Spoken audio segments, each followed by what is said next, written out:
시장에서 장난치는 행태는 반드시 뿌리 뽑아야 된다. 예, 최근 며칠 제가 이춘석 의원이랑 이름이 비슷하다는 이유로 이런저런 오해를 많이 받았습니다. 그런데 이번 차명 AI 관련 주식 거래 사태는 결코 가벼이 넘길 일이 아닙니다. 주식시장에서 장난치는 행태는 반드시 뿌리 뽑아야 된다.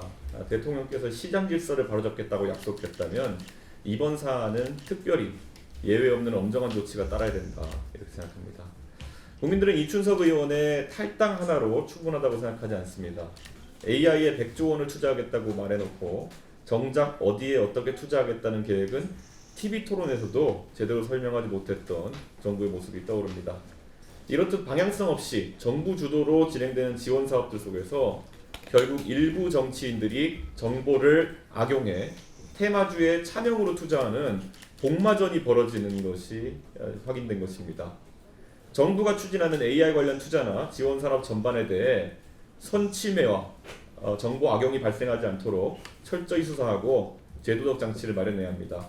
이 문제를 그냥 넘긴다면 주식시장 전체에 대한 국민의 신뢰는 더 이상 회복될 수 없습니다. 마찬가지로 정부의 여러 가지 AI 지원 사업 전반도 시작하기도 전에 퇴색할 수도 있습니다. 그리고 증세 문제에 대해서도 말씀드리겠습니다. 최근 여권과 정부 일각에서 법인세, 보유세 등의 증세와 관련된 분위기가 감지되고 있습니다. 우리 개혁신당은 증세에 대해서 단호하게 반대합니다. 민주당 정권에 반복되는 큰 문제는 현금은 당장 주고 청구서는 나중에 드린다는 데 있습니다.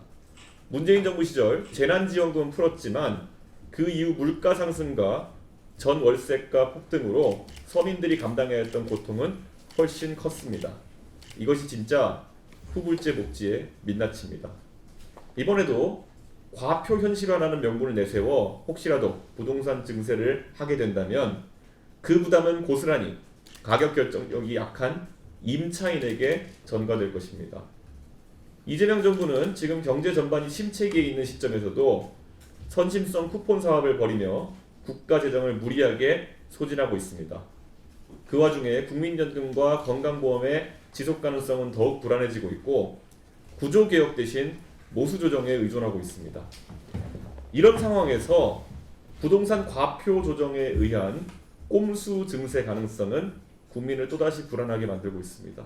물론 언론의 보도에 대해서 국토부는 1차적으로 이를 부인했습니다. 하지만 민주당은 이미 문재인 정부 시절 과표 현실화율을 90%까지 끌어올리겠다며 정책을 추진했고 2019년 이재명 당시 경기지사는 공시지가 현실화를 강하게 주장했습니다. 그러다 2021년 대선을 앞두고는 돌연 부정적인 태도를 보이기도 했습니다. 좌회전 깜빡이 켰다가 우회전 깜빡이 켰다 하는 혼란이 반복되어 왔습니다. 말이 좋아 현실화지 부동산 과표라는 것은 원래 거래 비용, 가격 변동성 등을 고려해서 실거래값보다 낮게 산정되도록 설계된 제도입니다.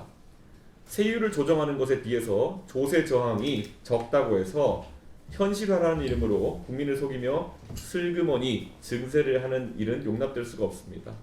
정부가 해야 될 일은 선심성 지출을 줄이는 것입니다. 허황되었던 소득주도 성장만큼이나 비현실적인 쿠폰주도 성장 정책을 멈춰야 합니다. 그 다음에야 비로소 국가 재정의 지속 가능성과 공정한 조세 체계를 논의할 수 있을 것입니다.